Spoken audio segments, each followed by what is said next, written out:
أعوذ بالله من الشيطان الرجيم بسم الله الرحمن الرحيم بسم اللہ الرحمن الرحیم ارائیت الذی یکذب بالدین، کیا تم نے دیکھا اس شخص کو جو بدلے کو جھٹلاتا ہے، یعنی بدلے کے دن کو جھٹلاتا ہے. فذلک الذی یدعو الیتیم، تو یہ وہی ہے جو یتیم کو دھکے دیتا ہے. ولا یحض علی طعام المسکین، اور مسکین کو کھانا کھلانے کی تلقین نہیں کرتا، ترغیب نہیں دلاتا. فویل للمصلین، بس خرابی ہے ان نمازیوں کے لیے الذین هم عن صلاتهم ساہون، کہ جو اپنی نمازوں سے غافل ہیں، جو اپنی نماز سے غافل ہیں. الذین هم یراؤون، اب بتائے کچھ ایکٹ جا رہے ہیں، دیکھیے ہیڈنگ کیا ہے، وہ وہی آخرت، بدلے کے دن کو جھٹلانا، کہ جب کوئی آخرت کو جھٹلائے گا تو اس میں ملٹیپل خرابیاں پیدا ہوں گی. وہ مسکین کو کھانا کھلانے کو خود بھی اوائڈ کرے گا اور دوسروں کو بھی ترغیب نہیں دے گا. نماز جو ہے وہ بس برائے نام ہی پڑھے گا، اپنی نماز سے غافل ہوگا، اور کسی کو مانگے کی معمولی چیز نہیں دے گا. الذین هم عن صلاتهم ساہون الذین هم یراؤون، وہ جو دکھاوا کرتے ہیں. ویمنعون الماعون، اور مانگے کی معمولی چیز بھی نہیں دے گا. بسم اللہ الرحمن الرحیم. انا اعطیناک الکوثر، بے شک ہم نے آپ کو اے نبی کوثر عطا کی ہے. فصلی لربک وانحر، بس اپنے رب کے لیے نماز پڑھ اور قربانی کر. ان شانئک هو الابتر، بے شک تیرا دشمن ہی بے اولاد ہے، یعنی اس کا پیچھا کوئی نہیں ہے. تو ابتر کیا ہے؟ ایک سائڈ سے، یہ اوپر سے تو ہے لیکن اس کا نام آگے چلنے والا نہیں ہے. تو یہ قریش نے تانا دیا تھا رسول اللہ صلی اللہ علیہ وسلم کو کہ چونکہ تمہارے یہاں نرینہ اولاد نہیں ہے، لہذا ٹھیک ہے ہن جو کچھ کرنا کر لے، بس تیرے بعد تیرا نہ لینا.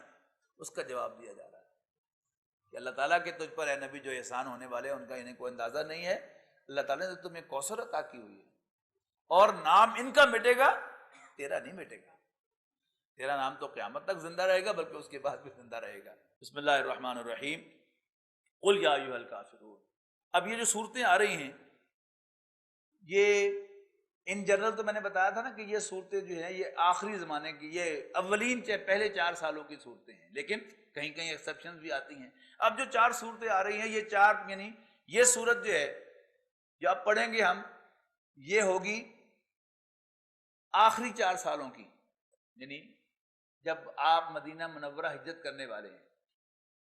اس کے بعد والی صورت جو ہوگی وہ درمیانی سالوں کی ہوگی، اور اس سے پہلی صورت بالکل ابتدائی صورت پہلے 4 سالوں کی. جب آپ 12 سال تبلیغ کر چکے ہیں، دعوت دے چکے ہیں، بڑیاں گلاں ہو گئی ہیں، بڑے آرگومنٹ ہو گئے، اب کیا ہے آخری گل. قل یا ایھا الکافرون، کہہ دو اے کافرو، لا اعبد ما تعبدون، چھڈو ہن گلاں، میں نہیں پوجوں گا جس کو تم پوجتے، ولا انتم عابدون ما اعبد، اور نہ تم عبادت کرنے والے ہو اس کی جس کی میں عبادت کرتا ہوں. ولا انا عابد ما عبدتم، اور نہ میں عبادت کرنے والا ہوں اس کی جس کی تم نے عبادت کی. یعنی صرف کبھی اسم میں کہا، کبھی ماضی میں کہا، کبھی مضارع میں کہا، بات ایک ہی ہے. ولا انتم عابدون ما اعبد، اور تم عبادت کرنے والے نہیں ہو جس کی میں عبادت کرتا ہوں. لکم دینکم ولی دین، you go your way and let me go mine, تم اپنی راہ لو میں اپنی راہ لیتا ہوں. یعنی ہن اگے ہی فیصلے ہون گے. اس کا حاصل کیا ہے؟ اب آگے ہی فیصلہ ہوگا، بس ہن بہت ہو گئی. تو اس بھی تیار ہو جائے، جو ہم پہلے پڑھتے آئے نا کہ ان سے کہیں کہ پھر جو کرنا ہے کر لیں، اور پھر یہ بھی انتظار کریں، میں بھی انتظار کرتا ہوں. اب وہی بات وہی ہے لیکن اسلوب بدل گیا، بڑیاں گلاں ہو گئی ہیں، بس ہن تسی اپنے راہ چلو، اسی اپنے راہ چلیں گے، اگے جا کے فیصلے ہوں گے. یہی بات جو ہے وہ سورہ شورى میں کہی گئی، لنا اعمالنا ولکم اعمالکم، اللہ ربنا و ربکم، اللہ ہمارا بھی رب ہے تمہارا بھی. لنا اعمالنا ولکم اعمالکم، ہمارے لیے ہمارے اعمال، تمہارے لیے تمہارے اعمال. لا حجت بیننا و بینکم، اب ہمارے درمیان کسی اور مزید حجت بازی کی، آرگومنٹ کی گنجائش نہیں ہے. الیہ المصیر، اور اللہ ہی کی طرف ہمارا اینڈ ہے، وہاں جا کے فیصلہ ہو جائے. تو اب وہ درمیانی سال، یعنی یوں سمجھیے کہ کوئی 7-8 سال گزر چکے ہیں. اب یہ صورت جو ہے اس دور کی ہے. اس صورت کے بارے میں اختلاف ہے بعض روایات سے تو ایسا معلوم ہوتا ہے کہ یہ حضور صلی اللہ علیہ وسلم کے وصال سے بالکل پہلے نازل ہوئی، لیکن جس رائے کو میں آپ کے سامنے بیان کر رہا ہوں وہ اس اعتبار سے ہے کہ یہ درمیانی دور کی صورت ہے، یعنی حضور صلی اللہ علیہ وسلم کو بتایا گیا، جیسے میں نے اشارہ کیا تھا سورۃ علم نشرح میں، کہ جب فارغ ہو جائیں تو پھر گڑ جائیں اور اللہ کا قرب حاصل کریں اور اللہ تعالیٰ کی طرف راغب ہوں، وہی مضمون یہاں پر ہے، اذا جاء نصر اللہ والفتح۔ اصل میں ماضی اور مضارع عربی زبان کے یہ دو فعل ہیں، یعنی ایک بگنر کو تو یہ پڑھایا جاتا ہے کہ ماضی پاسٹ ٹینس ہے اور مضارع جو ہے وہ پریزنٹ اینڈ فیوچر ٹینس ہے، لیکن حقیقت میں یہ دونوں ماضی اور مضارع پاسٹ اینڈ پریزنٹ فیوچر نہیں ہے۔ عرب جو ہے وہ مختصر بات کرنے کا قائل ہے، اگر 3 حرفوں سے بات ہوتی ہو تو چوتھا حرف نہیں لائے گا، ماضی کا صیغہ سے کوئی چھوٹا ہوتا ہے، لہذا اب جتنی بھی صورتیں ہم پڑھ کے آئے ہیں، کتنے قیامت کے احوال ماضی میں آ چکے، اذا زلزلت الارض زلزالہا، یہ ماضی کا صیغہ نہیں۔ تو قاعدہ کیا ہے، اگر از ہو اور اس کے بعد ماضی ہو تو وہ تو پاسٹ ٹینس ہے۔ وَإِذْ قَالَ رَبُّكَ لِلْمَلَائِكَةِ، یاد کرو جب تیرے رب نے کہا فرشتوں سے، وہ پاسٹ ٹینس ہے، لیکن جب اذا ہو تو وہ مستقبل کی بات ہوتی ہے۔ اذا زلزلت الارض زلزالہا، یعنی جب زمین بھونچال سے ہلا دی جائے، یہاں بھی اذا جاء نصر اللہ والفتح، جب اللہ کی مدد آ جائے اور فتح نصیب ہو جائے۔ وَرَأَيْتَ النَّاسَ يَدْخُلُونَ فِي دِينِ اللَّهِ أَفْوَاجًا، اور تم لوگوں کو فوج در فوج اللہ کے دین میں داخل ہوتے دیکھ لو۔ فَسَبِّحْ بِحَمْدِ رَبِّكَ وَاسْتَغْفِرْهُ، تو پھر اللہ کی حمد کے ساتھ تسبیح کرنا، وَاسْتَغْفِرْهُ، اور اس سے بخشش مانگنا، إِنَّهُ كَانَ تَوَّابًا، بے شک وہ بڑا توبہ کا قبول فرمانے والا ہے۔ اب آئیے بالکل ابتدا میں، یعنی جب رسول اللہ صلی اللہ علیہ وسلم نے اپنی نبوت کا اعلان فرمایا تو اس پر ابو جہل نے کیا، ابو لہب نے کیا کیا، گالی دے دی حضور صلی اللہ علیہ وسلم کو، تباً لک یا محمد، ہے ہلاک ہو محمد تو، از ہذا جماعتنا، اس کے لیے تمہیں جمع کیا تھا۔ اب حضور صلی اللہ علیہ وسلم نے تو کوئی جواب دیا نہیں، اب جواب اوپر سے آیا، جواب کیا ہے، تبت یدا ابی لہب وتب۔ اب تبا لک یا محمد جو ہے وہ اصل میں کیا ہے، یہ ہمارے محاورے میں، پنجابی محاورے میں ٹوٹ پینا ہے۔ تبا لک یا محمد علیہ حاضر جماعت نہ ٹوٹ پینے تو اس پر جمع کیتا سے، اب جواب اس کا کیا ہے، تبت یدا ابی لہب، لہب و تب، کہ ہاتھ دونوں ٹوٹے ابو لہب کے اور ٹوٹ پوے او، وما ما اغنا عنہ مالہ ما کسب، اور اس کے کسی کام نہ آیا اس کا مال اور اس کی کمائی، سیصلی نارا ذات لہب، ان قریب پڑے گا شولوں والی آگ میں، شولے مارتے ہوئے آگ میں، وامرأتہ، اور اس کی بیوی، حمالۃ الحطب، جو ایندھن بھرتی پھرتی ہے، سر پہ اٹھاتی پھرتی ہے، یعنی کانٹے دار جھاڑیاں لا کر وہ آتی تھی، لے کے آتی تھی وہ، اور حضور صلی اللہ علیہ وسلم کے دروازے پر پھینکتی تھی تاکہ حضور صلی اللہ علیہ وسلم کو تکلیف ہو، کیونکہ خاندان ایک تھا، گھر ساتھ ساتھ تھا۔ فی جیدہا حبل من مسد، اس کی گردن میں مونج کی رسی ہوگی۔ بسم اللہ الرحمن الرحیم، قل هو اللہ احد، کہہ دو کہ اللہ تو ایک ہے، اللہ الصمد، اللہ بے نیاز ہے۔ یہ صمد جو ہے یہ وہی ہے جو جسے کبھی غنی کہا گیا، انڈیپینڈنٹ، میں نے کہا تھا نا کہ انڈیپینڈنٹ نہیں، انڈیپینڈنٹ، ایک ہے ڈیپینڈنٹ وہ فقیر ہے، یا ایھا الناس انتم الفقراء الی اللہ، تم سب اللہ کے محتاج ہو، واللہ هو الغنی، اور اللہ وہ تو بے نیاز ہے، انڈیپینڈنٹ ہے، تم ڈیپینڈنٹ ہو وہ انڈیپینڈنٹ ہے۔ اسی کے لیے یعنی سورہ آیت الکرسی کے اندر 2 الفاظ آئے، الحی القیوم، کہ اللہ تعالیٰ خود تو از خود زندہ ہے، کسی کے زندہ رکھے زندہ نہیں ہے، باقی پوری کائنات اور موجودات کے لیے وہ کیا ہے، القیوم ہے، سسٹینر ترجمہ کیا جاتا ہے، جو تھامے ہوئے ہے۔ اس وہی مفہوم جو ہے وہ الصمد کا ہے، کہ وہ بے نیاز ہے، وہ کسی پر ڈیپینڈنٹ نہیں ہے، لم یلد ولم یولد، نہ اس نے کسی کو جنا ولم یولد، اور نہ وہ کسی سے جنا گیا، یعنی نہ اس کا کوئی بیٹا ہے اور نہ ہی اس کا کوئی باپ ہے. ولم یکن لہ کفوا احد، اور کوئی اس کا ہم کف نہیں ہے. یہ ہم کف اردو میں ہم استعمال کرتے ہیں نا، میچ شادی بیاہ کے موقع پر استعمال کرتے ہیں، جی فلانا جو ہے وہ ہمارا ہم کف ہے، ہم ذات ہے، ہم ذات بھی کہہ دیتے ہیں، ہم کف بھی کہہ دیتے ہیں، برابری کرنے والا. تو کوئی اللہ کا ہم کف نہیں ہے. یعنی جو شرک فی ذات ہے اس کی نفی تو آ گئی، لم یلد ولم یولد. شرک فی ذات کیا ہوتا ہے کہ کسی اللہ کے سوا کسی اور چیز کو اللہ تعالیٰ کے ساتھ پرسنلی ریلیٹڈ ماننا. یعنی اس کی دو صورتیں ہو سکتی ہیں کہ اللہ کا وجود اس میں سے نکلا یا اس کا وجود اللہ میں سے نکلا. یہ دونوں صورتیں جو ہیں یہ تو آ گئی لم یلد ولم یولد میں. اب اس جیسا کوئی ہو یہ ماننا، اس کا ہم کف مان لینا کہ جیسا سٹیٹس، جیسی حیثیت جو ہے وہ اس کی ہے ویسی کسی اور کی بھی ہے. اب اس کی مختلف شکلیں، ایک شکل کی طرف اشارہ کرتا ہوں. سائنٹیفک مائنڈ کے اندر، یعنی میں اپنی مثال دیتا ہوں اپنی گمراہی کی، کہ جب سائنس نئی پڑھی تو law of conservation of mass جو ہے وہ یقین آ گیا اس پر کہ matter can neither be created nor be destroyed. حالانکہ وہ کیا تھا؟ کل من علیہا فان ویبقی وجہ ربی کا ذوالجلال والاکرام کی نفی تھی کہ نہیں؟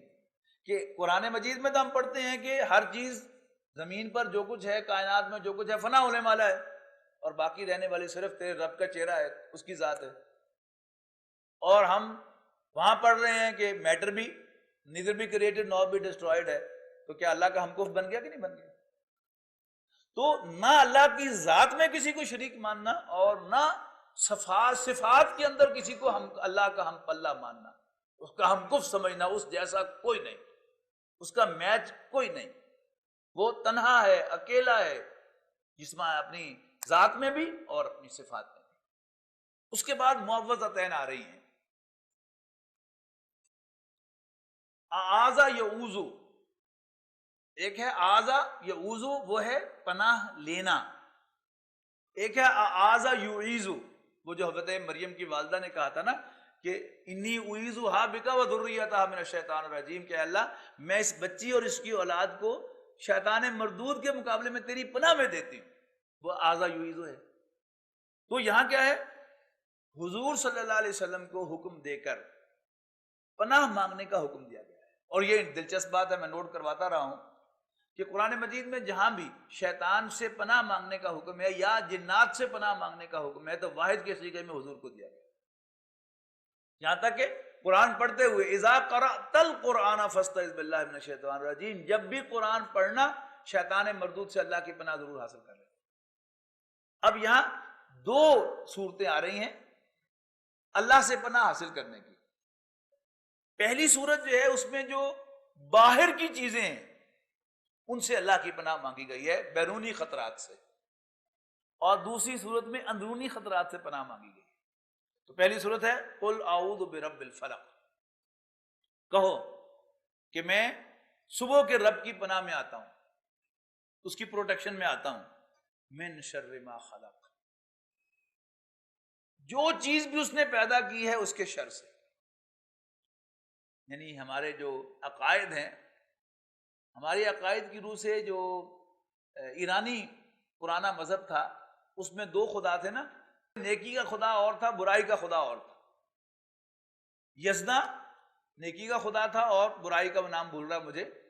ہمارے ایمان کے مطابق ہر چیز کا خالق اللہ ہے، خیر کا خالق بھی اللہ ہے اور شر کا خالق بھی اللہ ہے.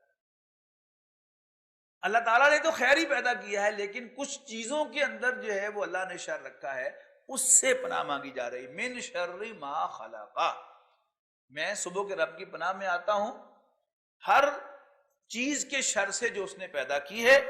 ومن شر غاسق اذا وقب، اور میں اندھیرے کے شر سے بھی پناہ مانگتا ہوں جب وہ سمٹ آئے، چھا جائے. ومن شر النفاثات فی العقد، اور میں جو گروہ میں پھونکے مارنے والی عورتیں ہیں ان کے شر سے بھی پناہ میں آتا ہوں اللہ کی، صبح کے رب کی. یعنی جادو سے پناہ میں آتا ہوں. جادو کیا ہے؟ ایک طرف تو وہ اس کی کوئی حقیقت نہیں ہے، صرف ایک پوزیشن ہے جس میں انسانوں کے جو ول پاور ہے اس کو جادوگر پوزیس کر لیتا ہے، لیکن بہرحال اس کا اثر تو ہوتا ہے۔ لیکن یہ یقین ہونا چاہیے کہ اگر اللہ تعالیٰ مجھے پروٹیکٹ کر لے تو کسی جادو کا مجھ پہ کوئی اثر نہیں ہو سکتا۔ یہ بڑی زبردست بات ہے۔ یعنی ہمارے ہاں بہت سے لوگ، خاص طور پر ہماری جو بہنیں ہیں، خواتین، وہ اس معاملے میں بہت زیادہ ضعیف العقیدہ ہیں، اور جادو کرنا اور جادو کے بارے میں فیل کرنا کہ ہو مجھ پر شاید جادو ہو گیا ہے، تو ایسا ہو گیا ہے، جادو نہ کر دے۔ اللہ تعالیٰ کی پناہ میں آئیں اور پھر بھول جائیں اس کو۔ یقین ہونا چاہیے کہ اللہ پر کوئی چیز جو ہے وہ حاوی نہیں ہے، اللہ کا فیصلہ اصل فیصلہ ہے۔ جو خیر اللہ نے میرے لیے لکھا ہے دنیا کی کوئی طاقت مجھ سے چھین نہیں سکتی، اور اگر دنیا کے تمام لوگ میرے بارے میں کوئی شر کا فیصلہ کریں لیکن مجھے کچھ نہیں ملے گا سوائے اس کے جو اللہ نے میرے خلاف لکھا۔ یہ یقین رکھیے، اور جب بھی شک ہو کہ مجھ پر کوئی جادو کیا گیا ہے تو یقین کے ساتھ یہ سورت پڑھیے، اور پھر پہلے یہ اللہ کا حکم سمجھ کے پڑھیے، پھر کل ہٹا کر یہ الفاظ ادا کیجئے، اور پھر یقین رکھیے کہ کیونکہ میں نے اللہ سے پروٹیکشن حاصل کر لی ہے، لہذا جادوگر کا باپ بھی میرا کچھ نہیں بگاڑ سکتا۔ وَمِن شَرِّ حَاسِدٍ إِذَا حَسَد، اسی طرح حسد یعنی ایک ہے یعنی نیچرل ٹینڈنسی، یعنی اردو میں ہم اس کے دو الفاظ کہتے ہیں، ایک رشک اور ایک حسد۔ یعنی رشک کیا ہے کہ کسی کی اچھی چیز دیکھ کر خواہش کرنا کہ مجھے بھی مل جائے، حسد ذرا کیا ہے کہ اس سے چھن جائے اور مجھے مل جائے، یعنی تھوڑا سا گریڈ کا فرق ہے۔ لیکن اس کی جو اس کا دل میں خیال آنا وہ کسی درجے میں نیچرل ہے۔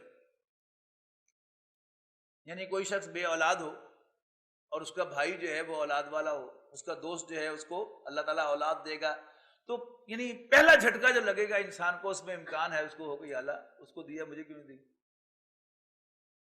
اور اس پر ایک تھوڑا سا جیلسی سے انسان کو فیل ہوگی۔ لیکن اگر انسان اس کو پالے نہ، اس پر ایکٹ نہ کرے کہ اس سے چھن جائے، تو پھر کوئی گناہ نہیں ہے اس کا۔ تو وَمِن شَرِّ حَاسِدٍ، اور حسد کرنے والے کے حسد سے، اذا حسد، جب وہ حسد کرے،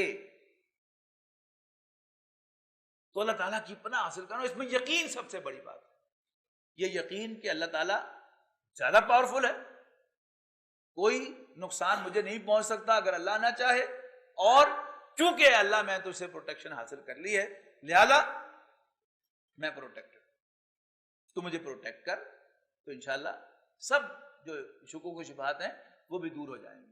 اور اللہ تعالیٰ کے ساتھ یہ جو ذاتی تعلق ہے، اس کو استوار، یعنی اس سارے قرآن کا سبق کا حاصل سمجھیے کہ اللہ تعالیٰ کے ساتھ ذاتی رشتہ استوار کرنا۔ جیسے میں نے آج جمعے میں کہا تھا نا کہ کسی بزرگ سے دعا کا کہنا اس کا اعزاز ہے، ایک دوسرے کو دعا کے لیے کہنا ایک دوسرے کی عزت افزائی ہے، لیکن یہ سمجھنا کہ اللہ میرا نہیں ہے اس کا ہے، یہ گمراہی ہے۔ یقین کے ساتھ سمجھیے کہ اللہ میرا ہے، اے اللہ میں تیرا بندہ ہوں، تو میرا رب ہے، دے مجھے۔ ایسے ہی اے اللہ میں تیرا بندہ ہوں، مجھے پروٹیکٹ کر، میری حفاظت کر۔ یقین ہو کہ اللہ حفاظت کرے گا تو کوئی میرا کچھ نہیں بگاڑ سکتا۔ تو انشاءاللہ آپ اس کو پریکٹس کریں گے تو آہستہ آہستہ وہ جو فیئر ہوتا ہے انسان کا، وہ بھی اللہ تعالیٰ پھر نکال دے گا۔ اس کے بعد آپ اگلی صورت، یعنی جو انٹرنل خطرات ہیں ان سے اللہ کی پناہ میں آنا۔ قل اعوذ برب الناس، کہہ دو کہ میں لوگوں کے رب کی پناہ میں آتا ہوں۔ اور وہ جو رب کا تصور جہاں سے بات شروع ہوئی تھی کہ قرآن مجید میں جو سب سے پہلی آیت نازل ہوئی اس میں بھی اللہ کا تعارف کیا ہے، اقرا بسم ربک۔ قرآن مجید کے ٹیکسٹ کی پہلی آیت میں بھی اللہ کا تعارف کیا ہے، الحمدللہ رب العالمین۔ اور قرآن مجید کا اختتام جہاں پر ہو رہا ہے وہاں بھی قل اعوذ برب الفلق اور قل اعوذ برب الناس۔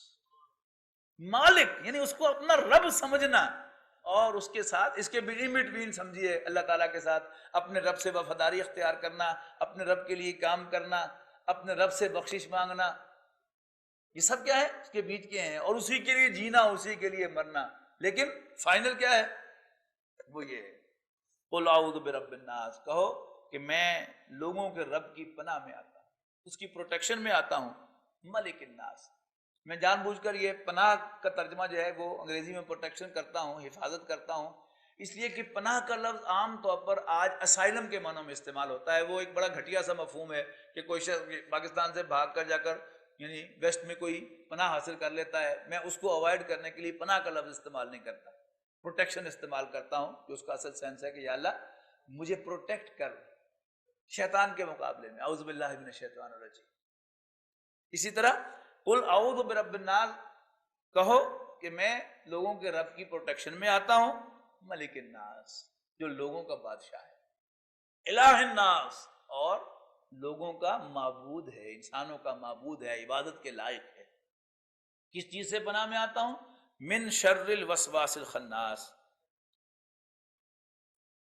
پھسلائے اس کی برائی سے کہ جو پھسلائے اور پھر چھپ جائے، جو گمراہ کرے اور چھپ جائے۔ یہ خالص جو جنات اور شیطان کا کردار ہے انسان کے دل میں، کہ پھونک ماری، وسوسہ پیدا کیا، ٹیمپٹیشن پیدا کی اور پھر غائب ہو گیا۔ ویری ڈینجرس، کہ انسان کو پتہ ہی نہ چلے کہ مجھ پر کوئی حملہ ہوا ہے، یہ اندر سے حملہ آور ہونے والی بات ہے۔ من شر الوسواس الخناس، اس کے شر سے کہ جو گمراہ کرے اور پھر غائب ہو جائے، چھپ جائے۔ الذی یوسوس فی صدور الناس، وہ جو انسانوں کے دلوں میں وسوسے ڈالتا ہے، من الجنۃ والناس، خواہ وہ جنوں میں سے ہو یا انسانوں میں سے۔ انسانوں میں سے دل میں وسوسہ ڈالنا کیا ہے؟ کہ ایک ہے کھلا کہنا کہ اللہ کو نہ مانو، کافر ہو جاؤ، اس کے مقابلے میں جیسے آج میں نے مثالیں دی ہیں کہ غیر محسوس طریقے سے ایمان دل میں سے کھینچ لینا، وہ کیا ہے کہ وہ اس سے بھی اللہ تعالیٰ کی پناہ